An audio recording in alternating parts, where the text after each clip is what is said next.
Twelfth examination की date आ चुकी है, अनाउंस हो चुका है कि आपके मई मंथ में पेपर होने हैं। अलग अलग स्टेट में अलग अलग मंथ में पेपर होने हैं, लेकिन सबसे मज़ेदार बात यह है कि काफ़ी सारे पोर्शन को डिलीट किया गया है। अब आप बच्चों को ये पता होना चाहिए कि किस पोर्शन में से कितनी तैयारी करनी है। अब पढ़ाई मुश्किल नहीं है, कम से कम इस साल के लिए तो हरगिज़ मुश्किल नहीं है। आप हर एक चैप्टर में से सिलेक्टेड पोर्शन तैयार करें। आज मैं आपको इलेक्ट्रोकेमिस्ट्री के बारे में बताने वाला हूं कि इलेक्ट्रोकेमिस्ट्री में से कितना पोर्शन एग्जाम में तैयार करना है, और यकीन मानिए 1 आवर से ज़्यादा का समय नहीं लगेगा इस पोर्शन को तैयार करने के लिए। आप सबसे पहले कंडक्टिविटी, मोलर कंडक्टिविटी और इक्विवेलेंट कंडक्टिविटी, इस टॉपिक को आपने तैयार करना है। मोलर कंडक्टिविटी आप जानते हैं, conductivity of a solution having 1 mole of electrolyte, और equivalent conductivity, conductivity of a solution having 1 equivalent of electrolyte. फिर आपको इसमें कोलराश लॉ को तैयार करना है, फेराडेज लॉ को तैयार करना है, application of EMF series, Nernst equation के न्यूमेरिकल आपको जरूर करने हैं। यही सिलेक्टेड पोर्शन जो मैंने आपको बताया, और अब मैं आपको एक्सप्लेन करता हूं कि इन टॉपिक में क्या क्या है और आप कितनी जल्दी इस चैप्टर को एग्जाम के लिए तैयार कर सकते हैं। आइए चलते हैं। अब मैं आपको सिखाने वाला हूं कि किस तरह से क्लास 12 का चैप्टर इलेक्ट्रोकेमिस्ट्री आप बहुत जल्दी मिनिमम समय में तैयार कर सकते हैं, क्योंकि आने वाले हैं कॉम्पिटिटिव एग्जामिनेशन, बोर्ड एग्जामिनेशन, और उस वक्त बड़े बड़े किताबों को पढ़ना का समय नहीं रहेगा। आपको मिनिमम में मैक्सिमम करना है। अब क्या क्या करना है, किस तरह से करना है, देखते रहिएगा। मैं आपको सारी चीज़ें यहाँ पर बताने वाला हूँ। एक तरह से कहा जाए 1 शॉट का के अंदर ही ये चीज़ आपको बताई जाएगी। इलेक्ट्रोकेमिस्ट्री चैप्टर के अंदर हमारे पास conductivity, Faraday's law, different type of conductivity, Kohlrausch law, और उसके अलावा गैल्वेनिक सेल, वोल्टिक सेल, और कुछ डिफरेंट सेल्स भी हैं। ये कुछ इंपॉर्टेंट टॉपिक यहाँ बनते हैं। अब यहाँ सबसे पहले आपको ये डेफिनेशन आनी चाहिए। कंडक्टर, कंडक्टर किसे कहते हैं? जो अपने में से इलेक्ट्रिसिटी को पास होने दे, कंडक्टर। जो कंडक्टिविटी के बारे में बात करें, कंडक्टिविटी का मतलब क्या हुआ? Property to conduct electricity. Property, conductor क्या है? सब्सटेंस है, अपने में से इलेक्ट्रिसिटी को पास होने देता है। कंडक्टिविटी क्या है? प्रॉपर्टी है, जो property of conducting the electricity. Conductance क्या है? अमाउंट ऑफ करंट, कि कितना अमाउंट ऑफ करंट उसमें से पास होता है, उसे कंडक्टेंस कहा जाता है। तो बेसिक डिफरेंस, ये बेसिक डेफिनेशन याद रखो। अब है टाइप्स ऑफ कंडक्टिविटी। 3 तरह की कंडक्टिविटी होती हैं, तीनों में बहुत सिलेक्टेड पोर्शन जैसे कि बताने वाला हूँ, उसी को याद रखना। पहले होती है स्पेसिफिक कंडक्टिविटी, मोलर कंडक्टिविटी और equivalent conductivity. Specific conductance, molar conductance, equivalent conductance भी कहा जा सकता है, लेकिन हम कंडक्टिविटी के टर्म में बात करेंगे। सबसे पहले स्पेसिफिक कंडक्टिविटी। तो हम कहते हैं आपके पास 1 cc सॉल्यूशन है, आपने सॉल्यूशन लिया 1 cc, उसमें कुछ इलेक्ट्रोलाइट है। उस 1 cc सॉल्यूशन से कितनी इलेक्ट्रिसिटी पास होती है, उसे स्पेसिफिक कंडक्टिविटी कहा जाएगा। Conductance of 1 cc solution, specific conductivity. Small के यानी कप्पा, KAPPA, कप्पा से इसको रिप्रेजेंट करते हैं। 1/r into L/A। R हुआ रेजिस्टेंस, L हुआ लेंथ, A हुआ area of cross section. L/A को हम सेल कांस्टेंट के नाम से पहचानते हैं। देखिए R क्या है? रेजिस्टेंस, L क्या है? लेंथ, A क्या है? एरिया। 1/r, 1/r को कंडक्टेंस भी कहते हैं, G से रिप्रेजेंट करते हैं। L/A cell constant, G star से रिप्रेजेंट करते हैं। तो 1/r की जगह मैं यहां पर क्या लिख सकता हूं? G, सेल कांस्टेंट की जगह G स्टार, तो K is equal to G into G star. ये एक्सप्रेशन, ये कॉम्पिटिटिव MCQs के अंदर पूछते हैं कि इनमें से कौन सा एक्सप्रेशन स्पेसिफिक कंडक्टिविटी का है। आप बच्चे इसी फार्मूले को जनरली पढ़ते हैं, वहाँ वो फार्मूला सामने आता है। तभी ये कोई तैयारी डिफ़िकल्ट नहीं होती, बस एक प्रॉपर वे में सही रिलेशन के साथ, सही समय के साथ पढ़ें, चीज़ें अपने आप होती जाती हैं। Molar conductivity. अब मोलर कंडक्टिविटी का मतलब क्या होगा? आपने एक सेल लिया और उसके अंदर आपने 1 मोल इलेक्ट्रोलाइट डाल दिया, 1 मोल इलेक्ट्रोलाइट। तो conductance of a solution having 1 mole of electrolyte, वहाँ पे वॉल्यूम फिक्स था, यानी सिर्फ 1 cc वॉल्यूम था। यहाँ वॉल्यूम फिक्स नहीं है, आपने सेल लिया, सेल का साइज बढ़ाते जा सकते हैं आप, उसमें 1 मोल इलेक्ट्रोलाइट है। अगर 1 मोल इलेक्ट्रोलाइट है तो इसे मोलर कंडक्टिविटी कहा जाएगा, 1 मोल इलेक्ट्रोलाइट।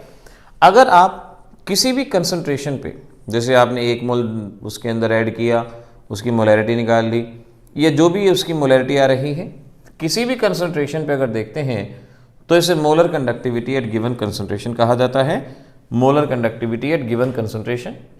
और अगर आप इसको बहुत ज़्यादा पानी मिला देते हैं, आप बहुत ज़्यादा पानी मिला देते हैं और उस वक्त अगर आप मोलर कंडक्टिविटी देखते हैं तो इसे molar conductivity at infinite dilution, molar conductivity at infinite dilution के नाम से पहचाना जाता है।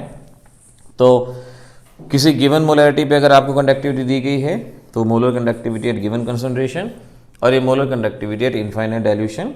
फार्मूला आएगा alpha degree of ionisation, molar conductivity at given concentration upon molar conductivity at infinite dilution. ये है dissociation constant K A C alpha square upon 1 minus alpha. ये फार्मूला हम पिछले सॉल्यूशन चैप्टर में भी आपको बता चुके हैं, क्लास 11th में इक्विलिब्रियम के अंदर भी पढ़ते हैं, और इसकी जगह आप शॉर्टकट में सी अल्फा स्क्वायर का भी इस्तेमाल कर सकते हैं। वहाँ से भी आप के की वैल्यू ऐसे न्यूमेरिकल आते हैं जहाँ डिग्री ऑफ आयनाइजेशन और के ए यानी डिसोसिएशन कांस्टेंट बताना होता है। परसेंटेज बताने के लिए अल्फा इंटू 100, और molar conductivity at given concentration का formula kappa, this is kappa in specific conductivity into 1000 upon molarity. Specific conductivity अभी बताया था 1000 upon molarity. Unit ohm inverse centimetre square mole inverse, ये यूनिट याद रखें। देखिए ध्यान रखिएगा, स्पेसिफिक कंडक्टिविटी की यूनिट होती है ओम इनवर्स सेंटीमीटर इनवर्स, ये साइमन सेंटीमीटर इनवर्स। क्योंकि एग्जाम में क्या होगा, एग्जाम में आपसे ये कह देंगे भाई कंडक्टिविटी की वैल्यू ये है, अब ये नहीं बताएंगे कि कौन सी conductivity, specific conductivity, molar conductivity, equivalent conductivity, ये आपको नहीं बताएंगे। तो आपको ये बात इनकी यूनिट से पता लगानी है। अगर यूनिट दी गई है ओम इनवर्स सेंटीमीटर इनवर्स तो वो है स्पेसिफिक कंडक्टिविटी, लेकिन अगर यूनिट दी गई है ohm inverse centimetre square mole inverse तो वो है आपकी मोलर कंडक्टिविटी, याद रखिएगा। ऐसे ही इक्विवेलेंट कंडक्टिविटी, अभी स्पेसिफिक कंडक्टिविटी में बताया था कि सॉल्यूशन का वॉल्यूम 1 cc, तो जो कंडक्टिविटी वो स्पेसिफिक। अगर उस सॉल्यूशन के अंदर 1 मोल इलेक्ट्रोलाइट डाल दिया तो मोलर कंडक्टिविटी, और ऐसे ही अगर उसी सॉल्यूशन के अंदर 1 इक्विवेलेंट इलेक्ट्रोलाइट डाल दिया तो उसे इक्विवेलेंट कंडक्टिविटी का नाम दिया जाएगा, इक्विवेलेंट कंडक्टिविटी। किसी पर्टिकुलर कंसंट्रेशन पे ले रहे हैं तो equivalent conductivity at given concentration. बहुत ज़्यादा पानी मिला दिया तो उसको कहेंगे equivalent conductivity at infinite dilution. दोनों का रेशियो ले लिया तो ये अल्फा आएगा, जैसे भी आपने पीछे किया। डिसोसिएशन कांस्टेंट बताना है और इक्विवेलेंट कंडक्टिविटी का फॉर्मूला। इक्विवेलेंट कंडक्टिविटी में kappa into 1000 upon normality. Molar conductivity में नॉर्मेलिटी जगह क्या थी, मोलैरिटी। तो दोनों फार्मूले एक जैसे से साउंड करते हैं, याद करने में समझने में कोई भी दिक्कत आपको नहीं आएगी। यूनिट से याद रखिएगा, ओम inverse centimetre square equivalent inverse. Molar conductivity की यूनिट थी ओम inverse centimetre square mole inverse, और ये है ohm inverse centimetre square equivalent inverse. Unit के थ्रू याद रखने की जरूरत होगी। हम जानते हैं नॉर्मेलिटी और मोलैरिटी का एक रिलेशन होता है, आप उसकी बजाय इसको याद रखें, molar conductivity is equal to acidity और बेसिसिटी इंटू इक्विवेलेंट कंडक्टिविटी। अगर आपके पास मोलर कंडक्टिविटी है तो एसिडिटी और बेसिसिटी जानने के बाद आप इक्विवेलेंट कंडक्टिविटी बता सकते हैं। अगर इक्विवेलेंट कंडक्टिविटी है तो उससे आप मोलर कंडक्टिविटी निकाल सकते हैं। तो तभी मैं कह रहा हूँ कि फटाफट एक ही बार में चीज़ों को करना है, और एक ही बार में चीज़ें कैसे होंगी, जब एक रिलेशन के साथ किया जाएगा। इनके थ्योरेटिकल पार्ट को अच्छे से याद करो। हमने पिछले काफ़ी वीडियोस अपलोड किए हैं जहां पर इनके न्यूमेरिकल्स वगैरह भी दिए गए हैं। न्यूमेरिकल का लिंक हम आपको डिस्क्रिप्शन में देंगे, जहां पर आप उन वीडियोस को देख के उन न्यूमेरिकल्स को सॉल्व कर सकते हैं। लेकिन यहाँ पर इस बात को समझ लें कि इसको किस तरह से सॉल्व करना है, क्या ज़रूरत है। अगर मैं आपसे क्वेश्चन पूछता हूँ कि भाई बताओ मोलर कंडक्टिविटी और इक्विवेलेंट कंडक्टिविटी कब बराबर होंगे, कब आइडेंटिकल होंगे, तो आपका जवाब क्या होगा, जब एसिडिटी और बेसिसिटी क्या हो जाए 1।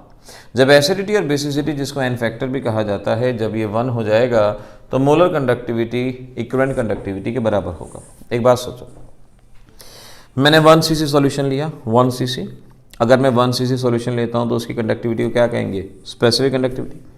अब मैंने उस 1 cc के अंदर डाल दिया 1 मोल इलेक्ट्रोलाइट, 1 मोल इलेक्ट्रोलाइट डाल दिया तो मोलर कंडक्टिविटी, क्योंकि वॉल्यूम भी 1 cc है, वॉल्यूम 1 cc है तो स्पेसिफिक। 1 मोल इलेक्ट्रोलाइट डाल दिए तो क्या होगी, मोलर कंडक्टिविटी। तो अगर आपसे पूछते हैं कि स्पेसिफिक कंडक्टिविटी और मोलर कंडक्टिविटी कब बराबर होंगे, तो आपका जवाब होगा जब 1 मोल इलेक्ट्रोलाइट 1 cc सॉल्यूशन में प्रेजेंट होगा तो स्पेसिफिक कंडक्टिविटी और मोलर कंडक्टिविटी बराबर होंगे। न्यूमेरिकल सॉल्व करने के लिए ध्यान रखिएगा, आपके पास ये फार्मूलाज हैं, इन फार्मूलाज को आपने अच्छे से ध्यान रखना है। न्यूमेरिकल का लिंक मैं आपको डिस्क्रिप्शन में दूंगा, जहां हम न्यूमेरिकल सॉल्व करके दिखाएंगे। ये आपके पास specific conductivity 1/r L/A cell constant है, ohm inverse centimetre inverse, unit से याद रखें, यह साइमन सेंटीमीटर इनवर्स इसकी यूनिट हो जाएगी। ये molar conductivity at given concentration, ये कप्पा, यहाँ से kappa, molarity ohm inverse centimetre square mole inverse, ohm inverse की जगह साइमन्स भी लिख सकते हैं हम। Equivalent conductivity kappa into 1000/n, ohm inverse centimetre square equivalent inverse, इन दोनों में relation. Molar conductivity at given concentration is equal to acidity basicity into equivalent conductivity, याद रखा आपने। एरिया पाई आर स्क्वायर, कई बार क्या होगा, एरिया डायरेक्ट नहीं दिया गया होगा, उसकी जगह रेडियस होगी, तो रेडियस से आप एरिया निकाल सकते हैं। अगर कहीं डिग्री ऑफ आयनाइजेशन निकालना है तो molar conductivity at given concentration eight infinite dilution, infinite dilution की वैल्यू दी जाएगी, जो कोलराश लॉ से इसको सॉल्व करेंगे, और इस तरह से डिसोसिएशन कांस्टेंट की हेल्प से आप इस वैल्यू को यहाँ पर बता सकते हैं। तो जब भी आपने ये इलेक्ट्रोकेमिस्ट्री का चैप्टर करना है तो पहले आपने कंडक्टिविटी के इस पोर्शन को अच्छे से कर लेना है। कंडक्टिविटी के पोर्शन के अंदर जो जो बातें बताई हैं, जैसे मैंने कहा कि इक्विवेलेंट मोलर कंडक्टिविटी और इक्विवेलेंट कंडक्टिविटी कब बराबर होंगे, इंपॉर्टेंट क्वेश्चन है। स्पेसिफिक कंडक्टिविटी और मोलर कंडक्टिविटी कब बराबर होंगे, इंपॉर्टेंट क्वेश्चन है। इनकी यूनिट्स क्या हैं, डाइल्यूशन का क्या इफेक्ट होता है, molar conductivity at infinite dilution, ऐसी चीज़ों को यहाँ पर आपको याद रखने की ज़रूरत होगी, जानिएगा। अगली चीज़ आपको जो करनी चाहिए वो होता है कोलराश लॉ। कोलराश लॉ को भी बेकार में लोग हुआ बना देते हैं, जबकि कोलराश लॉ एक बहुत सिंपल सी चीज़ है। देखो किस तरह से, आप जानते हो ए बी को अगर तोड़ते हो तो ए पॉजिटिव बी नेगेटिव, यानी अगर मैं इसकी molar conductivity at infinite dilution का फार्मूला लिखना चाहूँ तो molar conductivity at infinite dilution of A B, ionic, क्योंकि आयन है, ionic conductivity at infinite dilution और ionic conductivity at infinite dilution. यानी मैं कह सकता हूँ किसी भी इलेक्ट्रोलाइट की molar conductivity at infinite dilution उसके आयन की कंडक्टिविटी का सम होगी। कोई भी सब्सटेंस हो उसके आयन की कंडक्टिविटी का sum molar conductivity at infinite dilution कहलाया जाएगा। तो देखो, total molar conductivity at infinite dilution, total molar conductivity at infinite dilution is the sum of ionic conductivity at infinite dilution. ये कोलराश लॉ के अंदर कहा गया। जैसे ये देखो, AlCl3 टूटेगा एल्यूमिनियम +3 थ्राइस Cl नेगेटिव, यानी इसकी molar conductivity at infinite dilution किसके बराबर होगी, आयन की conductivity at infinite dilution 3 into ion की कंडक्टिविटी एट इनफाइनाइट डाइल्यूशन, ये इसके बराबर रहेगी। फिर आपसे कहते हैं भाई ऐसा करो, एसिटिक एसिड की कंडक्टिविटी इन तीन चीज़ों से पता लगाओ। आपको CH3CO के HCl KCl दिया गया है, इन तीनों को ऐड करो, सब्ट्रैक्ट करो, कुछ भी करो, और इनकी कंडक्टिविटी से इसकी कंडक्टिविटी आपको निकालनी है। तो कैसे करते हैं हम, देखो ध्यान रखो, जिसकी कंडक्टिविटी निकालनी है उसको लिखा। CH3COH की कंडक्टिविटी निकालनी है तो CH3CO और H लिखा। पहले ये देखो कि लेफ्ट हैंड साइड पार्ट उनमें से किसके अंदर दिया गया है। CH3COO आपको CH3COK में दिया गया है, तो जिसमें लेफ्ट हैंड साइड पार्ट वाला है पहले उसको लिखा, यानी मोलर कंडक्टिविटी ऑफ CH3COK। फिर राइट हैंड साइड वाला H देखो किस में है, H HCl में है, फिर HCl को लिखा, यानी molar conductivity of this, molar conductivity of HCl। KCl को बाहर निकाल देंगे तो हमारे पास जवाब आ जाएगा, तो minus the molar conductivity of potassium chloride. इस तरह से कोलराश लॉ को हमें यहाँ पर समझना होगा। कोलराश लॉ के न्यूमेरिकल, ये इसका लिंक मैं आपको डिस्क्रिप्शन में दूंगा, जहाँ आप अगर इंडिविजुअली इसके न्यूमेरिकल की प्रैक्टिस करना चाहते हैं तो वहाँ से प्रैक्टिस कर सकते हैं। लेकिन अभी तो मैं यही बता रहा हूँ कि कैसे बहुत जल्दी से जल्दी इस चैप्टर को बहुत शॉर्ट वे में बहुत आसानी से किया जा सकता है। तो अभी मैंने आपको बताया कंडक्टिविटी और कोलराश लॉ, इनके बारे में। अब इसके बाद की चीज़ें हम धीरे धीरे सीखते जाएंगे, समझते जाएंगे, क्या क्या हमें करना होगा धीरे धीरे। लेके अब इस चैप्टर के अंदर अगला टॉपिक है फेराडेज लॉ। देखिए आपको करना क्या क्या है, इससे ज़्यादा मायने ये भी रखता है कि आपको किस टॉपिक के बाद कौन सा टॉपिक रिवाइज करना है। अभी तक हमने कंडक्टिविटी कोलराश लॉ के बारे में पढ़ लिया था, अब आगे आपको पढ़ना चाहिए फेराडेज लॉ, ताकि आगे के टॉपिक्स में आपको आसानी रहे। फेराडे के दो लॉ हैं, फर्स्ट लॉ और सेकंड लॉ। इलेक्ट्रोलिसिस के लिए ये लॉज हमें दिए गए हैं। इलेक्ट्रोलिसिस का मतलब आपके पास सॉल्ट है, कैटायन एनायन है, कैथोड है, एनोड है, ये एक इलेक्ट्रोलिटिक सेल है, इलेक्ट्रिसिटी पास करते हैं। कैटायन कैथोड पे डिपॉजिट होता है, एनायन एनोड पे डिपॉजिट होता है। अब यहाँ पर इनका कितना अमाउंट डिपॉजिट होगा, इसको बताने के लिए फेराडे का फर्स्ट लॉ दिया गया है। फेराडे का फर्स्ट लॉ ये कहता है कि भाई जितनी ज़्यादा इलेक्ट्रिसिटी पास की जाएगी उतना ही ज़्यादा अमाउंट डिपॉजिट होगा। जितनी ज़्यादा इलेक्ट्रिसिटी पास की जाएगी उतना ही ज़्यादा अमाउंट डिपॉजिट होगा। Mass of any substance deposited is directly proportional to quantity of electricity passed, यानी mass directly proportional to quantity of electricity.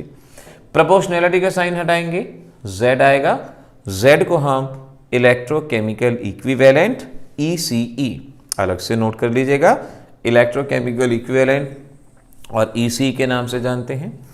Quantity of current को हम I इंटू टी, I का मतलब करंट इन एम्पियर, T का मतलब time in second. याद रखना, time seconds में, करंट एम्पियर में। करंट इन एम्पियर को I से भी रिप्रेजेंट करते हैं और C से भी इसको रिप्रेजेंट किया जा सकता है। अगर मेरे पास करंट है 1 एम्पियर, टाइम है 1 सेकेंड, I की वैल्यू 1, T की value 1, then M is equal to Z। तो अगर मुझे यहाँ से Z को डिफाइन करना हो तो मैं Z को कैसे डिफाइन करूँगा? मैं कहूँगा Z is equal to mass when 1 ampere current is passed for 1 second, यानी इलेक्ट्रोकेमिकल इक्विवेलेंट में be defined as amount of a substance deposited when 1 ampere current is passed for 1 second। इसे हम electrochemical equivalent को define कर सकते हैं। अब numericals में किन बातों का ध्यान रखना है, इस पे गौर करते हैं। न्यूमेरिकल्स में देखो फर्स्ट लॉ के न्यूमेरिकल, यहां मैं अलग से इसको बताता हूं, गौर करना। फर्स्ट लॉ के बेसिस पे हमें जिन न्यूमेरिकल को सॉल्व करना है तो किन बातों पे ध्यान देना है, आइए समझते हैं। पहला फार्मूला है amount of substance deposited, atomic mass, quantity of electricity, N factor यानी किसी भी रिएक्शन के दौरान कितने इलेक्ट्रॉन का लॉस या गेन हुआ है, फेराडे। क्वांटिटी ऑफ इलेक्ट्रिसिटी की जगह Q की जगह करंट और टाइम यानी I इंटू टी। तो अब आप इतना जान लो, अगर आपसे स्टेटमेंट में वेट गिवन है या वेट पूछा गया है तो या तो इस फार्मूले का यूज़ करेंगे या इस फार्मूले का यूज़ करेंगे। अगर क्वांटिटी ऑफ इलेक्ट्रिसिटी कहा है, Q निकालना है, अगर करंट दिया गया है तो I है, तो ये आपको डिसाइड करना होगा आप कौन से फार्मूले का इस्तेमाल करेंगे। वेट को एटॉमिक मास से डिवाइड कर दूं, तो उस क्वांटिटी को मोल कहते हैं। तो वेट और एटॉमिक मास हटा के लिख देते हैं mole. So number of mole, quantity of electricity, N factor, Faraday. Quantity of electricity की जगह I into T, N factor, Faraday. तो अब पिक्चर बिल्कुल क्लियर। पिक्चर ये होगी कि अगर वेट निकालना है तो आप इसे कंसीडर करेंगे, अगर नंबर ऑफ मोल आपको दिया गया है या नंबर ऑफ मोल निकालना है तो इन दोनों में से कोई एक फार्मूले पे ध्यान देंगे। क्यों मैंने कहा क्वांटिटी ऑफ इलेक्ट्रिसिटी, ये चार्ज स्टेटमेंट में कई बार कह देते हैं find out the charge required. अब वो हम समझ ही नहीं पाते कि भाई चार्ज क्या है, तो चार्ज का मतलब क्वांटिटी ऑफ इलेक्ट्रिसिटी या नंबर ऑफ कूलम्स कह लो, तो उसका मतलब भी क्वांटिटी ऑफ इलेक्ट्रिसिटी। आप में से बहुत बार बच्चों की ये शिकायतें होती हैं कि उनसे न्यूमेरिकल सॉल्व नहीं हो पाते। देखिए ध्यान रखो, न्यूमेरिकल कभी भी अपने आप सॉल्व नहीं होंगे, करने पड़ेंगे। और न्यूमेरिकल सॉल्व करने के लिए हमेशा पहले फार्मूलों को समझने के लिए समय दो। उन फार्मूलों को अच्छे से समझो कि किस फार्मूले में वेट है, किस फार्मूले में करंट है, किस फार्मूले में क्वांटिटी ऑफ इलेक्ट्रिसिटी, किस फार्मूले में नंबर ऑफ मोल। जब ये फार्मूले अच्छे से एब्जॉर्व हो जाएंगे तो आप आसानी से सॉल्व कर सकते हो। ये एन क्या बताया, एन फैक्टर। एन फैक्टर का मतलब जैसे इस रिएक्शन के दौरान ये कहा गया कि ये 2 इलेक्ट्रॉन गेन कर रहा है, तो n फैक्टर का मतलब है कितने इलेक्ट्रॉन का लॉस या गेन होता है किसी भी रिएक्शन के दौरान। इस बात को समझने की ज़रूरत होगी। देखो सपोज अब नाउ लेट क्वेश्चन ऐसे दिया जाता है कि find out quantity of electricity for 0.2 mole of copper from copper sulphate. यानी इस क्वेश्चन में सबसे पहले तो अलग से लिख लो कि भाई क्या क्या गिवन है। क्वांटिटी ऑफ इलेक्ट्रिसिटी आपको बतानी है, नंबर ऑफ मोल दिए गए हैं आपको 0.2। अब मोल और क्वांटिटी, ये फार्मूले वेट के, ये फार्मूले मोल के, मोल के साथ क्वांटिटी, यानी ये फार्मूला चाहिए। नंबर ऑफ मोल गिवन है 0.2, n फैक्टर। कॉपर सल्फेट में आपको पता होगा कॉपर की वैलेंसी +2। अब कॉपर +2 से क्या बनाना है कॉपर, अब खुद देखो कॉपर +2 से कॉपर कब बनेगा, जब ये 2 इलेक्ट्रॉन का गेन करेगा। तो n फैक्टर कितना हो गया 2। n फैक्टर का मतलब कितने इलेक्ट्रॉन का लॉस या गेन होता है, या इसको चेंज इन ऑक्सीडेशन नंबर भी आप कह सकते हैं। तो n फैक्टर हो गया 2। फैराडे आप जानते ही हैं, तो हम जान लें मोल कितना 0.2, क्वांटिटी निकालनी है n फैक्टर 2 फैराडे, और quantity is equal to 0.2 into 2 into Faraday, यानी 0.4 फैराडे। ये आपके पास बनेगा। कूलम्स में बताने के लिए 0.4 इंटू 96500 फैराडे की वैल्यू पुट कर देंगे, वैल्यू कूलम्स में आ जाएगी। इस तरह से आपका क्वेश्चन सॉल्व होगा। तो बहुत ध्यान से देख लेना, वेट गिवन है, ये क्या गिवन है, उसके विद रेस्पेक्ट आपको इस तरह के न्यूमेरिकल को सॉल्व करने की ज़रूरत होगी, आप बता सकते हो। ऐसे ही अगले क्वेश्चन पे ध्यान दो, जैसे कहा गया find out wait of copper deposited from copper sulphate when 5 ampere is passed for 1 minute। अब ध्यान से, अगर खुद अंदाजा लगा सकते हो तो अंदाजा लगाओ। Find out the wait of copper deposit. तो ठीक है, पहले लिख लेते हैं क्या निकालना है, वेट निकालना है। From copper sulphate when 5 ampere. अब एम्पियर का मतलब करंट, आई की वैल्यू 5 एम्पियर आपको दिया गया, टाइम दिया गया है 1 मिनट, आपके पास टाइम है 1 मिनट। तो ये चीज़ें आपको गिवन है और आपको बताना क्या है, वेट बताना है। अब वेट इधर है, अब करंट है, तो हमारा ये फार्मूला। नाउ वेट आपको निकालना है। एटॉमिक मास कॉपर का होता है 63.5। कोशिश करो कि इस चैप्टर के दौरान कॉपर का एटॉमिक मास, जिंक का एटॉमिक मास, सिल्वर का एटॉमिक मास याद रखो। कॉपर 63.5, जिंक 65.3, ये 3 एटॉमिक मासेस याद रखने की कोशिश करो। तो कॉपर का एटॉमिक मास आ गया, करंट इन एम्पियर, टाइम। अब टाइम मैंने खास तौर पे कहा था टाइम इन सेकेंड। 1 मिनट है, 60 से मल्टीप्लाई 60 सेकेंड, तो टाइम हो गया 60 सेकेंड, एटॉमिक मास हो गया, करंट हो गया। एन फैक्टर कॉपर का भी बताया था 2 होता है, फैराडे 96500। तो इस तरह से आप इन वैल्यूज़ को पुट करेंगे, न्यूमेरिकल सॉल्व होगा। डिस्क्रिप्शन में हम लिंक भी देंगे जहां इस तरह के और भी न्यूमेरिकल किए जाएंगे, लेकिन कम से कम साथ के साथ यहाँ पर आप इसको सीख सकते हो। एक और न्यूमेरिकल बताते हैं। Find out quantity of electricity for 2 mole of MnO4 negative to Mn+2। आपसे कहा गया कि क्वांटिटी ऑफ इलेक्ट्रिसिटी बतानी है 2 मोल। अब फार्मूला देखो, मोल है तो मोल वालों में से फार्मूला, क्वांटिटी ऑफ इलेक्ट्रिसिटी यानी Q। मोल हो गया 2, ठीक है, मोल हो गया 2, क्वांटिटी निकालनी है। एन फैक्टर क्या होगा, एन फैक्टर मतलब चेंज इन ऑक्सीडेशन नंबर। इस मैग्नीज का ऑक्सीडेशन नंबर 7 आएगा, इसका 2 आएगा, 7 और 2 चेंज कितने का हुआ, 5 का।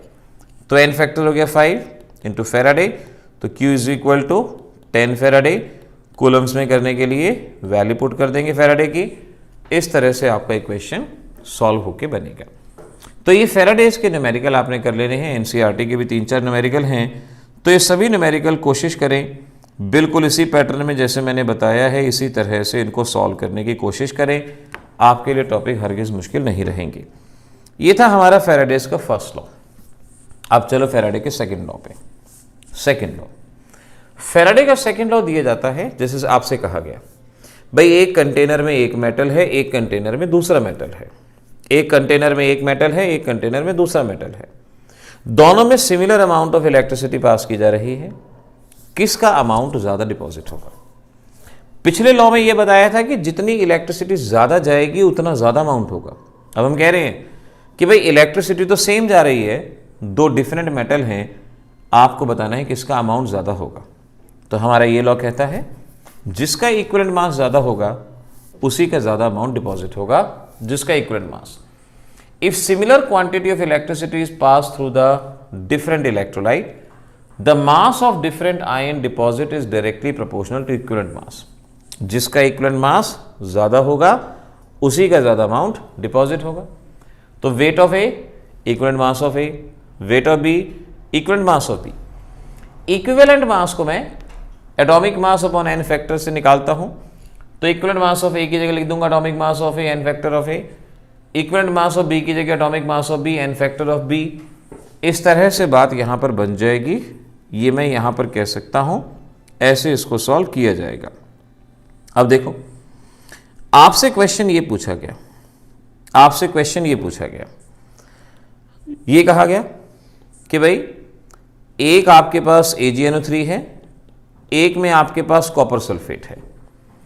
इलेक्ट्रोलिसिस के दौरान इसका 1.078 ग्राम डिपॉजिट हो रहा है। बताओ कितना कॉपर डिपॉजिट होगा? दो अलग अलग सेल में इन दोनों को लिया गया, इसका इतना अमाउंट डिपॉजिट हुआ, बताओ कॉपर का कितना अमाउंट डिपॉजिट होगा, ये आपसे पूछा गया। तो आप कैसे करेंगे? इस तरह के न्यूमेरिकल को सॉल्व करने के लिए पहले ऐसे फार्मूला लिखेंगे, ऐसे, यानी जो मैंने अभी बताया वेट ऑफ ए। अब वेट ऑफ ए की जगह आप क्या मान सकते हैं? Weight of silver divide by weight of copper. Weight of A, weight of B, atomic mass of A, यानी atomic mass of silver divided by N factor of silver. Atomic mass of B यानी atomic mass of copper और N factor of copper. Weight of silver 1.078, weight of copper निकालना है। Atomic mass of silver 107.8, N factor silver का 1, और atomic mass of copper मैंने कहा 63.5, N factor 2। बस यहां से कैलकुलेशन कर लें। ये कैलकुलेशन के बाद आपका जवाब आ जाएगा, आपका न्यूमेरिकल सॉल्व होगा। तो न्यूमेरिकल सॉल्व होते हैं, आसानी से होते हैं, थोड़े से एफर्ट्स कीजिए, ज़रूर ये आपसे सॉल्व हो पाएंगे, इनको भूलिएगा नहीं। अगला टॉपिक है इसमें गिब्स एनर्जी और फ्री एनर्जी का। Gibbs energy, amount of energy. देखो गिब्स एनर्जी क्या होती है? डेफिनेशन है एनर्जी का वो हिस्सा जो कुछ यूजफुल वर्क डन करने के काम आता है उसे गिब्स एनर्जी कहते हैं। एनर्जी का वो हिस्सा जो वर्क डन करने के काम आता है उसे गिब्स एनर्जी के नाम से पहचाना जाता है। Delta G is equal to minus work done useful. Minus का मतलब work done by the system. तो न्यूमेरिकल में अगर आपसे कहते हैं डेल्टा जी निकालना है या वर्क डन निकालना है, तो आप समझ जाओ कि भाई इसमें से ही आपको कोई चीज़ यहाँ पर बतानी होगी। नाउ न्यूमेरिकल्स में आपने formula delta G is equal to minus NFE naught cell, ये फार्मूला यूज करना है। E नॉट सेल क्या होता है? E naught cathode minus E naught anode, ये E नॉट सेल होता है। अब जैसे आपको क्वेश्चन दिया गया, ये सेल दी गई है। अगर आप कैथोड एनोड नहीं जानते तो मैं आगे आने वाले टॉपिक में बताने वाला हूं। सेल दी गई है, right hand side cathode, left hand side anode. तो कैथोड कौन हुआ? कॉपर। एनोड कौन हुआ? जिंक। कॉपर का पोटेंशियल 0.34 दिया गया होगा आपको, जिंक का पोटेंशियल -0.76। इस तरह से E नॉट आ गया 1.10। तो E नॉट सेल ये हमें निकालना आना चाहिए, नहीं आता तो मैंने आपको बताया कैथोड माइनस एनोड, कैथोड आपके पास, एनोड आपके पास, वैल्यू गिवन होगी। तो ई नॉट सेल की वैल्यू यहाँ पुट कर दें, फेराडे हो गया 96500, एन फैक्टर, जिंक से जिंक +2 में 2 इलेक्ट्रॉन का इन्वॉल्वमेंट होता है, या कॉपर में देख लो, किसी एक में देख लो कितने इलेक्ट्रॉन का इन्वॉल्वमेंट है, 2 का। एन फैक्टर की वैल्यू पुट कर दिया आपने, आपका न्यूमेरिकल यहाँ आसानी से सॉल्व हो जाएगा, जवाब दे सकते हो। डेल्टा जी आपके पास जूल पर मोल के अंदर इस तरह से पूछा जाएगा। तो देखो मैंने अभी मैं आपको ये बताया कि फैराडेज लॉ में किस तरह से आपको क्वेश्चन करने हैं, कैसे न्यूमेरिकल करने हैं। Faraday first law, second law, दोनों लॉज आपको बताए। उसके अलावा डेल्टा जी के न्यूमेरिकल में यहाँ पर किन बातों का ध्यान रखना है ये बताया गया इस वीडियो के अंदर। अभी तक इलेक्ट्रोकेमिस्ट्री चैप्टर के अंदर आपको हम बता चुके थे कि कैसे आगे बढ़ना चाहिए, किन किन टॉपिक्स को दिमाग में रख के आपको आगे बढ़ना चाहिए। फैराडेज लॉ करने के बाद अब अगली चीज़ इलेक्ट्रोकेमिकल सेल पे आपको पहुंचना है, लेकिन उससे पहले आपको ऑक्सीडेशन, रिडक्शन, रिडॉक्स रिएक्शन और उसकी टाइप के बारे में पता हो। ऑक्सीडेशन का सीधा सा मतलब है लॉस ऑफ इलेक्ट्रॉन। जब कोई भी सब्सटेंस इलेक्ट्रॉन का लॉस करता है उसे ऑक्सीडेशन कहते हैं, और कोई भी सब्सटेंस जब इलेक्ट्रॉन का गेन करता है उसे रिडक्शन कहा जाता है। और अगर कहीं ऑक्सीडेशन रिडक्शन दोनों रिएक्शन हो रही हो तो उसको रिडॉक्स रिएक्शन कहते हैं। रिडॉक्स रिएक्शन दो तरह की, डायरेक्ट रिडॉक्स रिएक्शन जिसका मतलब अगर ऑक्सीडेशन रिडक्शन एक ही कंटेनर में हो तो उसको डायरेक्ट रिडॉक्स रिएक्शन कहते हैं, और अगर ऑक्सीडेशन रिडक्शन दो अलग अलग कंटेनर में हो रही है तो उसको इनडायरेक्ट रिडॉक्स रिएक्शन कहा जाता है। एक ही सीक्वेंस में इनको याद कर लेना आपके लिए आसान रहेगा। फर्दर एक बात पे गौर कीजिएगा, ऑक्सीडेशन हमेशा एनोड पे होती है, चाहे वो आपकी इलेक्ट्रोकेमिकल सेल हो चाहे इलेक्ट्रोलिटिक सेल हो। हमेशा याद रखेंगे कि ऑक्सीडेशन हमेशा एनोड पे होती है और रिडक्शन हमेशा कैथोड पे होती है। इस पॉइंट को भी याद रखिएगा, क्योंकि अगर कभी पहचानना होगा कौन कैथोड कौन एनोड तो आप साइन के ज़रिए नहीं, आप उस पे होने वाले प्रोसेस के ज़रिए उसको पहचानेंगे कि उस पे आखिर प्रोसेस कौन सा हो रहा है, उसके विद रिस्पेक्ट उसको जानने की कोशिश करेंगे। ऑक्सीडेशन पोटेंशियल, ऑक्सीडेशन पोटेंशियल का मतलब tendency of an electrode to lose the electron. कोई भी इलेक्ट्रोड कितनी आसानी से इलेक्ट्रॉन का लॉस करता है, या दो इलेक्ट्रोड हैं, एक एनोड एक कैथोड, जो भी इलेक्ट्रॉन का लॉस करेगा उसकी उस टेंडेंसी को ऑक्सीडेशन पोटेंशियल कहा जाएगा। ई ऑक्सीडेशन या ई नॉट ऑक्सीडेशन से उसको रिप्रेजेंट करेंगे।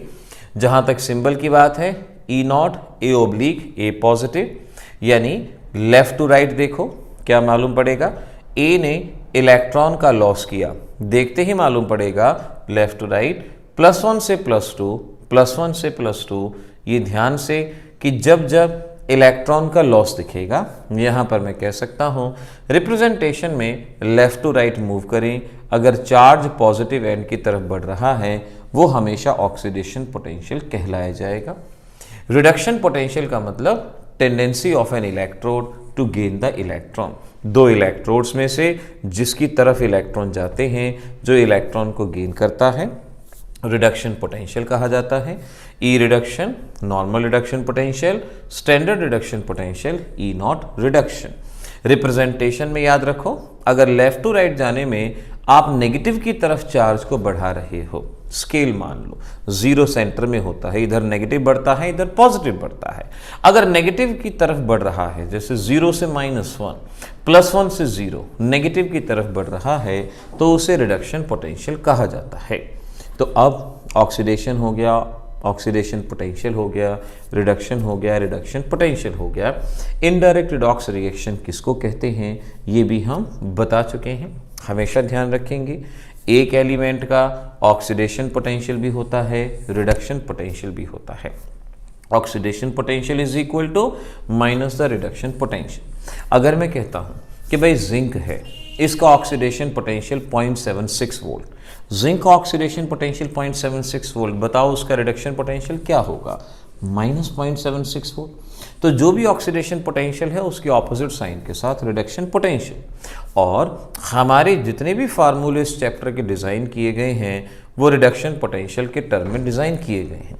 तो इस पूरे चैप्टर के दौरान आप जब जब अपनी प्रॉब्लम सॉल्व करेंगे आप इस बात को ध्यान में रखेंगे कि आप हमेशा रिडक्शन पोटेंशियल कंसीडर करेंगे और उसकी प्रेजेंस में ही आप अपने प्रॉब्लम्स को सॉल्व करेंगे। बहुत छोटी छोटी सी बातें, लेकिन इन छोटी छोटी बातों के बिना बड़ी बड़ी बातें सॉल्व नहीं हो सकती।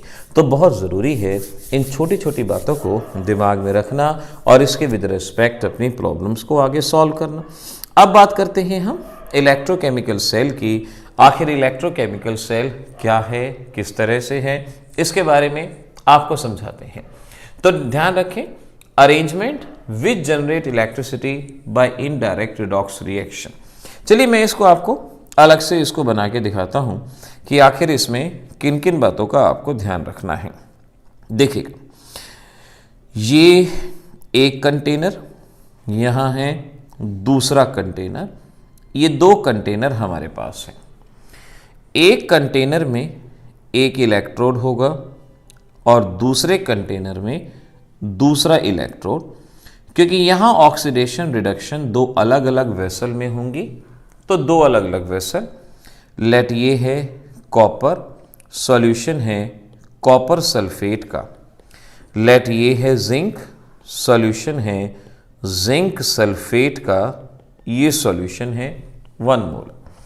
इसमें लिक्विड जिंक सल्फेट, इसमें कॉपर सल्फेट।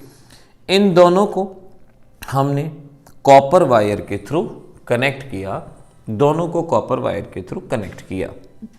अब देखिए क्या होगा, यहां बीच में एक हमने यू शेप्ड ग्लास ट्यूब को भी इंट्रोड्यूस किया, जिसे हम सॉल्ट ब्रिज कहते हैं।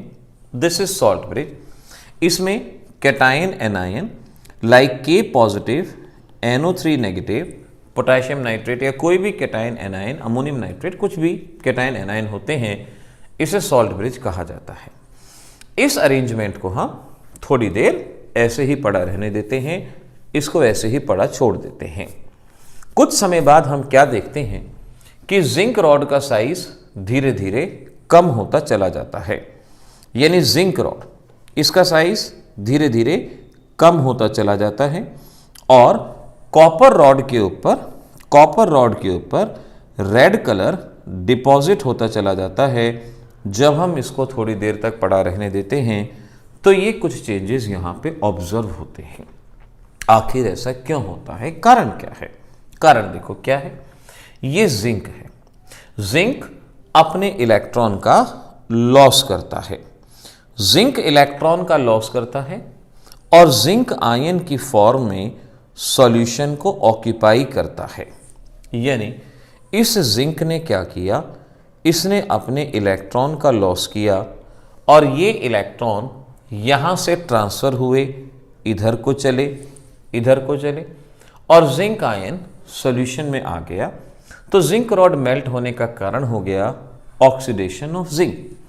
ये इलेक्ट्रॉन वहां चले, कॉपर पे पहुंचे, सॉल्यूशन में थे copper ion sulphate ion, copper ion sulphate ion. जैसे ही इलेक्ट्रॉन आते हैं, कॉपर आयन इन इलेक्ट्रॉन को कैप्चर करते हैं और कॉपर आयन इलेक्ट्रॉन को कैप्चर करते हैं और कॉपर की फॉर्म में रेड कलर का कॉपर यहां पे डिपॉजिट हो जाता है। तो कॉपर आयन इलेक्ट्रॉन कैप्चर करता है और यहां कॉपर की फॉर्म में डिपॉजिट, प्रोसेस होता जाएगा।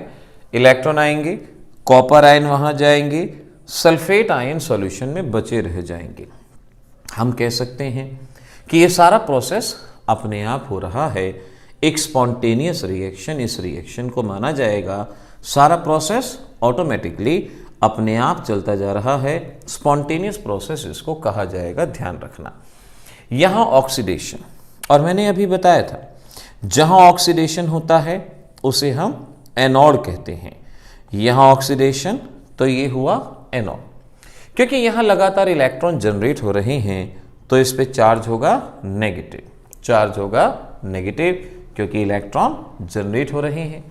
इलेक्ट्रॉन वहां पे जा रहे हैं तो उस पे चार्ज होगा पॉजिटिव। यहां पर प्रोसेस हो रहा है रिडक्शन, और रिडक्शन जहां होता है उसे हम कैथोड कहते हैं।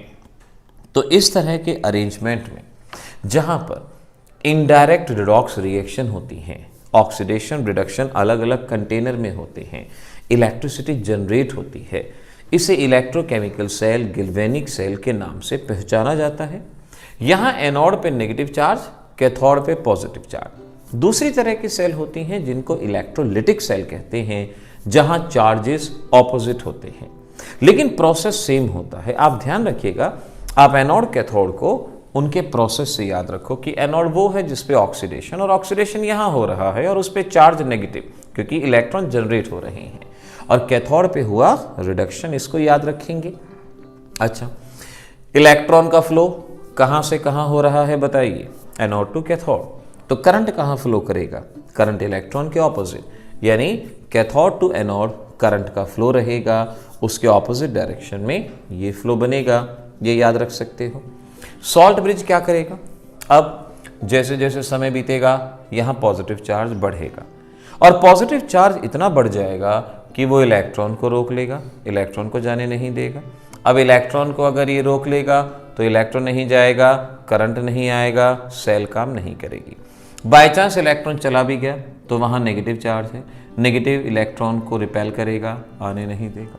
यानी इनमें चार्जेस बढ़ेंगे, और चार्जेस बढ़ने से ये होगा कि सेल काम करना बंद करेगी, सेल काम नहीं करेगी। तो आप चाहते हैं सेल काम करे, चार्जेस को न्यूट्रलाइज करना पड़ेगा। चार्जेस न्यूट्रलाइज कैसे होंगे, सॉल्ट ब्रिज में से नेगेटिव चार्ज आएगा, इसको न्यूट्रलाइज करेगा, पॉजिटिव चार्ज आएगा, उसे न्यूट्रलाइज करेगा। तो सॉल्ट ब्रिज में जो भी कंपोनेंट लिए हैं वो इनको न्यूट्रलाइज करेंगे, और इनके न्यूट्रलाइजेशन होने से ये सेल काम करना शुरू करेगी, सेल में यहाँ पर काम होना शुरू होगा। इस तरह से ये हमारा इलेक्ट्रोकेमिकल सेल और उसकी फंक्शनिंग को देखा। अब देखो रिएक्शन मैंने क्या बताया, एक जगह रिएक्शन हो रही है, जिंक इलेक्ट्रॉन का लॉस कर रहा है, और एक जगह मैंने बताया था कि कॉपर आयन इलेक्ट्रॉन को गेन कर रहा है। ये रिएक्शन इलेक्ट्रॉन को कैंसिल आउट, अगर यहाँ सपोज एक इलेक्ट्रॉन होता है, यहाँ 2 इलेक्ट्रॉन होते तो हम 2 से मल्टीप्लाई करके इलेक्ट्रॉन बराबर कर देते। Zinc copper, zinc ion copper, ये हो गई हमारे पास सेल रिएक्शन। सेल रिएक्शन यहाँ पर इस तरह से बनेगी, ये सेल रिएक्शन यहाँ होती है। तो इस तरीके से हम कह सकते हैं कि ये सेल रिएक्शन यहाँ पर होगी। पर रिएक्शन कितने इलेक्ट्रॉन का इन्वॉल्वमेंट है, हमने देखा पर रिएक्शन 2 इलेक्ट्रॉन का इन्वॉल्वमेंट है, तो n फैक्टर 2 कहलाया जाएगा, n फैक्टर 2 बनता है। इस तरह से हम इलेक्ट्रोकेमिकल सेल की वर्किंग को पढ़ते हैं, उसकी रिएक्शन को लिखना जानते हैं, रिएक्शन कैसे होगी, क्या होगी। अब ज़रा इस सेल को रिप्रेजेंट करना और सीख लें कि आखिर इसको रिप्रेजेंट कैसे किया जाता है, वो भी सीख, क्योंकि हर बार न्यूमेरिकल में सेल ड्रॉ की जाए पॉसिबल नहीं, कहीं ना कहीं रिप्रेजेंट करना होगा। वो रिप्रेजेंट किस तरह से किया जाएगा, रिप्रेजेंट करने के लिए ध्यान रखो, सबसे पहले हम लिखते हैं मेटल ऑफ एनोड, एनोड का मेटल, फिर लिखते हैं metal ion of anodic solution, anodic solution का मेटल आयन, ब्रैकेट में लिखते हैं कंसंट्रेशन, उसकी जो भी कंसंट्रेशन, फिर डबल बार, डबल बार का मतलब एक ये यानी सॉल्ट ब्रिज, फिर लिखते हैं metal ion of cathodic solution, और फिर लिखते हैं कंसंट्रेशन, और लास्ट में मेटल ऑफ कैथोड। इस तरह से सेल को रिप्रेजेंट किया जाता है, सेल को रिप्रेजेंट करते हैं। जैसे देखो मेटल ऑफ एनोड, एनोड का मेटल कौन है, जिंक सॉलिड, फिर metal ion of anodic solution, metal ion का मतलब कैटायन, कैटायन कौन है, जिंक आयन, सॉल्यूशन है तो एक्वस, कंसंट्रेशन यानी मोलैरिटी 1 मोलर, सॉल्ट ब्रिज, फिर metal ion of cathodic solution, इसमें मेटल आयन है कॉपर आयन, कॉपर आयन, और कंसंट्रेशन 1 मोलर गिवन है आपको। मेटल ऑफ कैथोड, कैथोड किसका बना है, कॉपर का। इस तरह से आप सेल को रिप्रेजेंट करना सीख लेंगे, सेल को ऐसे यहाँ पर बताया जाएगा। इस तरह से आप इलेक्ट्रोकेमिकल सेल को रिप्रेजेंट कर सकते हो। अब सेल को देख के रिएक्शन कैसे बनाते हैं, सेल को देख के रिएक्शन कैसे, लेफ्ट टू राइट, यानी zinc gives you zinc plus 2, zinc gives you zinc plus 2, और ये कब बनेगा, जब 2 इलेक्ट्रॉन का लॉस होगा, 0 से +2 है तो 2 इलेक्ट्रॉन का लॉस होगा। Left to right, copper +2, left में कॉपर +2 है ना, copper plus 2 gives you copper, और प्लस 2 से कॉपर कब मिलेगा? जब ये 2 इलेक्ट्रॉन का गेन करेगा, बस दोनों को ऐड कर दो, इलेक्ट्रॉन कैंसिल आउट हो जाने चाहिए, ये कैंसिल आउट हो गए। तो इस तरह से zinc copper plus 2, zinc plus 2 और ये कॉपर, ये हमारे पास बन के तैयार हो रहा है। जो भी आयन हो उसके आगे एक्वस लिख दें, जो भी मेटल है उसके आगे सॉलिड लिख दें। इस तरह से आप पूरी अच्छी तरह से इलेक्ट्रोकेमिकल सेल जनरेट कर सकते हैं। अब मैं कहता हूं delta G not minus NFE not. अच्छा बताओ, बताया था N क्या होता है? N फैक्टर यानी नंबर ऑफ इलेक्ट्रॉन पर रिएक्शन। नंबर ऑफ इलेक्ट्रॉन पर रिएक्शन कितने हैं? 2। फैराडे 96500। E नॉट सेल क्या होता है? This is E naught cathode minus E naught anode, cathode minus anode. Cathode कौन सा? राइट हैंड साइड वाला यानी कॉपर। एनोड कौन सा? लेफ्ट हैंड साइड वाला जिंक। अगर ये वैल्यू पता हो तो बहुत आसानी से हम डेल्टा जी की वैल्यू को यहां पर सॉल्व करके आपको बता सकते हैं। तो ये इलेक्ट्रोकेमिकल सेल के बारे में कंप्लीट रही इंफॉर्मेशन। अच्छे से याद करना होगा इसको आपको। इलेक्ट्रोकेमिस्ट्री के चैप्टर के अंदर अब अगले टॉपिक हैं आपके EMF series, application of EMF series, Nernst equation के बेसिस पे आने वाले कुछ न्यूमेरिकल्स। देखिए सबसे पहले EMF सीरीज का मीनिंग जान लीजिए। इलेक्ट्रोड पोटेंशियल आपको बता ही दिया था कि tendency of an element to lose और गेन इलेक्ट्रॉन, इसको इलेक्ट्रोड पोटेंशियल कहा जाता है। अब अगर हम एलिमेंट्स को increasing order of reduction potential में अरेंज करते हैं, आप देख सकते हैं वो सीरीज है। सबसे पहले लिथियम जिसका पोटेंशियल सबसे कम है, फिर potassium, magnesium, aluminium, zinc, hydrogen etcetera. तो जब एलिमेंट्स को उनके increasing order of reduction potential में अरेंज किया जाता है तो इसे हम EMF सीरीज के नाम से पहचानते हैं। हमारे पास बहुत सारे एलिमेंट हैं लेकिन उसमें से कुछ सिलेक्टेड मैंने आपको यहाँ पर दिए हैं। आपको ये एलिमेंट याद करने हैं, ये एलिमेंट किस तरह से डिफरेंट सीरीज में अरेंज हैं ये आपको याद करना है। अब एप्लीकेशन ऑफ EMF सीरीज की जहाँ तक बात है, oxidising nature. Oxidising nature is directly proportional to reduction potential. ध्यान रखेंगे हमारे इस चैप्टर के सभी फार्मूले रिडक्शन पोटेंशियल के ऊपर ही बेस्ड हैं। तो आपको जब भी पोटेंशियल लेना है हमेशा रिडक्शन पोटेंशियल लेना है। जिसका रिडक्शन पोटेंशियल ज़्यादा होगा वही स्ट्रॉन्गर ऑक्सीडाइजिंग एजेंट होगा। आपसे सवाल पूछा गया कि बताइए फ्लोरीन और लिथियम कौन है स्ट्रॉन्गेस्ट ऑक्सीडाइजिंग एजेंट? जिसका रिडक्शन पोटेंशियल ज़्यादा है, और वो किसका ज़्यादा है? फ्लोरीन का। क्वेश्चन पूछा सिल्वर और फ्लोरीन कौन है स्ट्रॉन्गर ऑक्सीडाइजिंग एजेंट? सिल्वर हम देख सकते हैं, फ्लोरीन हम देख सकते हैं, तो कौन हुआ? फ्लोरीन। आपसे पूछा सिल्वर और जिंक कौन है स्ट्रॉन्गर ऑक्सीडाइजिंग एजेंट? तो जिसका पोटेंशियल ज़्यादा है यानी जिंक, आपका सिल्वर, ये स्ट्रॉन्गर ऑक्सीडाइजिंग एजेंट हो। Reducing nature is inversely proportional to reduction potential. जिसका रिडक्शन पोटेंशियल कम है वो strong reducing agent. Lithium is the strongest reducing agent. ये एस ब्लॉक का एक बहुत फेमस क्वेश्चन है कि which is the strongest reducing agent. So this is lithium because of lowest reduction potential. इस बात को याद रखिएगा। रिएक्टिविटी ऑफ मेटल, याद हो लोअर क्लासेस में रिएक्टिविटी सीरीज पढ़ा करते थे। तो reactivity of metal is inversely proportional to reduction potential. जिसका पोटेंशियल कम है उसकी रिएक्टिविटी ज़्यादा है, यानी एल्यूमिनियम और जिंक, जिंक और कॉपर। आपसे पूछा जिंक और कॉपर कौन है ज़्यादा रिएक्टिव, तो जवाब क्या होगा? जिंक, जिंक है ज़्यादा रिएक्टिव।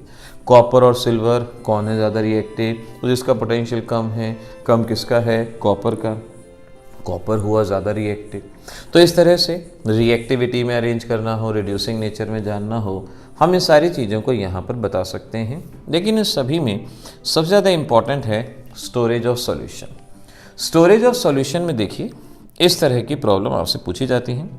जैसे आपसे ये कहा गया कि भाई आपके पास जिंक का वेसल है और कॉपर सल्फेट का सॉल्यूशन है, क्या हम जिंक वेसल में कॉपर सल्फेट का सॉल्यूशन स्टोर कर सकते हैं या नहीं कर सकते? ये आपसे सवाल पूछा जाता है। क्या जिंक वेसल में कॉपर सल्फेट? अब एक कॉमन सी बात ध्यान रखिएगा, अगर वेसल सॉल्यूशन के साथ रिएक्ट कर जाएगा तो हम स्टोर नहीं कर पाएंगे, और अगर रिएक्शन नहीं होगी तो हम स्टोर कर पाएंगे। तो स्टोरेज की कंडीशन है कि रिएक्शन ना हो। अब ई नॉट सेल बताया था आपको, कैथोड माइनस एनोड। अगर ई नॉट सेल पॉजिटिव आता है तो रिएक्शन हो जाएगी, और रिएक्शन हो जाएगी तो इसका मतलब storage is not possible, no storage is possible. तो हमें ईएमएफ ऑफ सेल निकालना है। अगर ईएमएफ ऑफ सेल पॉजिटिव है तो स्टोरेज नहीं है, और ईएमएफ ऑफ सेल नेगेटिव है तो स्टोरेज है। अब कैथोड माइनस एनोड में कई बार गलती हो जाती है, आप सॉल्यूशन माइनस वेसल कर लो। आप देख पाओगे सॉल्यूशन किस चीज़ का है, कॉपर का, यानी ई नॉट कॉपर, वेसल किसका है, जिंक का, कॉपर माइनस जिंक। कॉपर का पोटेंशियल 0.34, जिंक का -0.76 यानी 1.10 वोल्ट। कैसा आया, पॉजिटिव। पॉजिटिव का मतलब reaction takes place, storage is not possible, यहाँ स्टोरेज नहीं हो सकती, ध्यान रखिएगा। अगर आपसे यही कहते कि भाई जिंक नहीं सिल्वर का वेसल है, सिल्वर का, क्या हम कॉपर सल्फेट को सिल्वर वेसल के अंदर स्टोर कर सकते हैं, सिल्वर? तो solution minus vessel, solution copper का है और वेसल सिल्वर का। कॉपर का पोटेंशियल 0.34 और सिल्वर का 0.80। हम देख सकते हैं जवाब नेगेटिव में आएगा, और जवाब अगर नेगेटिव में आएगा तो रिएक्शन नहीं होगी, और रिएक्शन नहीं होगी तो स्टोरेज पॉसिबल हो पाएगा। तो कोई भी ऐसा क्वेश्चन आता है जहां स्टोरेज के बारे में पूछा गया है, कोई समस्या है ही नहीं, तुरंत की तुरंत जवाब आप जान सकते हो। अब आगे बढ़ते हैं नर्नस्ट इक्वेशन। नर्नस्ट इक्वेशन के न्यूमेरिकल को सॉल्व करने की कोशिश करते हैं।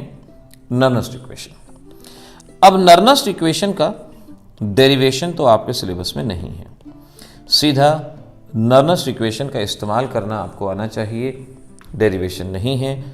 इक्वेशन ध्यान रखें, E cell is equal to E naught cell minus 0.0591 upon N log concentration of product divided by concentration of reactant. E naught cell का मतलब हुआ कैथोड माइनस एनोड। आप चाहो तो इसको कैथोड माइनस एनोड, मैं यहाँ पहले ही इसको E naught cathode minus E naught anode लिख देता हूँ, जिससे बाद में आपको समस्या नहीं रहेगी।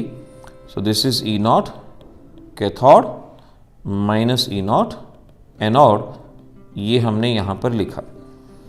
और ई सेल का मतलब EMF of cell.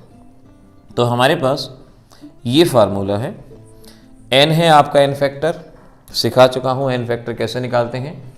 Concentration of product upon reactant, ये हमें वैल्यू यहाँ पर चाहिए। अब देखो कैसे, एक एग्जांपल सॉल्व करता हूँ। लेट आपको दिया गया है zinc solid, zinc +2 0.1 molar salt bridge, copper +2 0.01 molar, और ये है कॉपर सॉलिड। आपको ये कोई सेल दी गई है, आपको इसकी ईएमएफ ई सेल कैलकुलेट करना है, आपको ये सेल दी गई है। ध्यान से देख लो, एक ही एग्जाम्पल में सभी क्वेश्चन सॉल्व हो जाएंगे, ध्यान से सीखिए। आपको क्या करना है, सबसे पहले आपको रिएक्शन लिखनी है, और रिएक्शन मैंने लिखनी सिखाई थी आपको लेफ्ट राइट, यानी zinc solid gives you zinc +2, और ये कब बनेगा, जब ये 2 इलेक्ट्रॉन का लॉस करेगा, जिंक से जिंक +2 तभी बनेगा। Left right, copper +2 gains 2 electron gives you copper solid, ये है। इलेक्ट्रॉन बराबर होने चाहिए, अगर कम ज़्यादा हो तो मल्टीप्लाई करेंगे। सपोज ये 1 होते, ये 2 होते, तो इसको 2 से मल्टीप्लाई कर देते, इलेक्ट्रॉन कैंसिल आउट हुआ, तो ओवरऑल रिएक्शन आ गई। जिंक सॉलिड, आयन के आगे हमेशा एक्वस लिख देना चाहिए, और ये जिंक +2 एक्वस, और ये है कॉपर सॉलिड, ये बन गई आपकी रिएक्शन, ये रिएक्शन बन गई। अब आसानी के लिए क्या करो, सॉलिड का एक्टिव मास 1 होता है, कोई भी सॉलिड अगर दिखे उसे पहले ही हटा दो, कोई भी सॉलिड दिखे उसको पहले ही हटा दो। अब इक्वेशन मैंने आपको क्या बताई थी, इक्वेशन मैंने आपको बताई थी E cell is equal to E naught cathode minus E naught anode, और 0.0591 upon N log product upon reactant. Product में है zinc ion, coefficient 1 divided by copper ion coefficient 2 coefficient 1 ये लिखा। कैथोड एनोड कौन? Right hand side cathode, left hand side anode. तो मैं cathode की जगह यहां लिख सकता हूं कॉपर और एनोड की जगह लिख सकता हूं मैं जिंक। मैंने ये लिखा एन क्या है? N factor. एन फैक्टर का मतलब है नंबर ऑफ इलेक्ट्रॉन पर रिएक्शन। अब पर रिएक्शन हम देख सकते हैं यहां भी 2 इलेक्ट्रॉन, यहां भी 2 इलेक्ट्रॉन, तो पर रिएक्शन यहां पर एन की वैल्यू कितनी होगी हमारे पास 2, तो पर रिएक्शन हमारे पास एन फैक्टर 2 हो गया।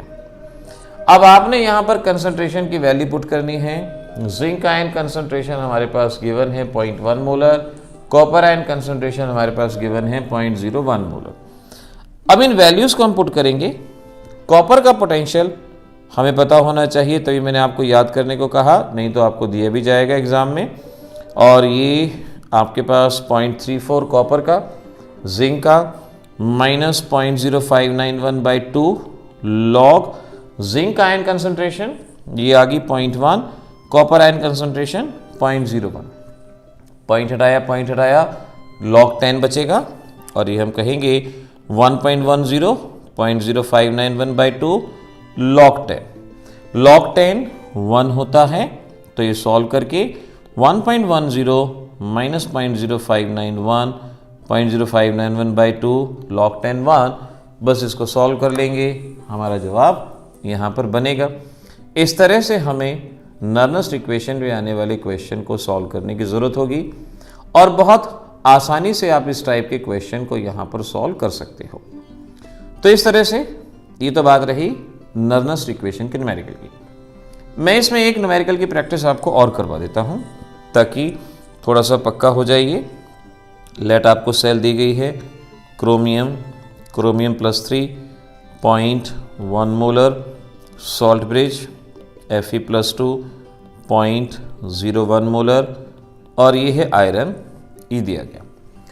न्यूट्रल के आगे अपने आप सॉलिड लगा लें, आयन के आगे एक्वस लगा लें। सबसे पहले रिएक्शन लेफ्ट राइट जो सिखाया था अभी, यानी क्रोमियम गिव्स यू क्रोमियम +3। अब क्रोमियम से क्रोमियम +3 कब बनेगा? जब ये 3 इलेक्ट्रॉन का लॉस करेगा। Fe+2, अगर आपके पास Fe+2 है, ये 2 इलेक्ट्रॉन का गेन करेगा और Fe सॉलिड के अंदर कन्वर्ट होगा। अब ज़रा ध्यान से देखो, यहाँ 3 इलेक्ट्रॉन या 2 इलेक्ट्रॉन बराबर होने चाहिए, मल्टीप्लाई बाय 2 मल्टीप्लाई बाय 3, 2 से मल्टीप्लाई किया 6 हो गए, 3 से मल्टीप्लाई किया 6 हो गए, इसको कैंसिल आउट किया। So twice chromium solid, thrice Fe+2 aqueous, twice chromium +3 aqueous, thrice iron solid. इस तरह से ये आएगी रिएक्शन। सॉलिड को कैंसिल आउट कर दो पहले ही। अब E cell is equal to cathode minus anode. Cathode कौन है? आयरन, तो E0 iron minus E0 chromium 0.0591 upon N factor. N factor बताया था पर रिएक्शन 6 इलेक्ट्रॉन, लॉग प्रोडक्ट में क्रोमियम है, raise to the power coefficient, ये कोफिशिएंट बच्चे भूल जाते हैं, आप ना भूलें, अपॉन रिएक्टेंट यानी Fe+2 पावर 3, ये आ गया। आयरन का ऑक्सीडेशन नंबर -0.45 और क्रोमियम का ऑक्सीडेशन नंबर -0.75। इस तरह से -0.0591/6 लॉग क्रोमियम कंसंट्रेशन 0.1 इंटू 0.1 क्योंकि पावर 2 है तो 0.1 इंटू 0.1। आयरन की कंसंट्रेशन 0.01 तो 0.01 इंटू 0.01 इंटू 0.01। बस अब आपने इसको सॉल्व कर लेना है। 10⁴ आपके पास आएगा और इस वैल्यू को सॉल्व करने के बाद आप समझ पाओगे कि ये रहेगा आपका पूरा सॉल्व करके log 10⁴। और जब log की सॉल्व करते हैं तो पावर आगे आ जाती हैं, यानी ये log 10⁴ सॉल्व करके बनेगा 4 log 10 1 होता है। तो बस आपने इसको सॉल्व करना है, ये 4 है 0.0591/6, इसको सॉल्व कर लें, जवाब आएगा 0.2606 वोल्ट।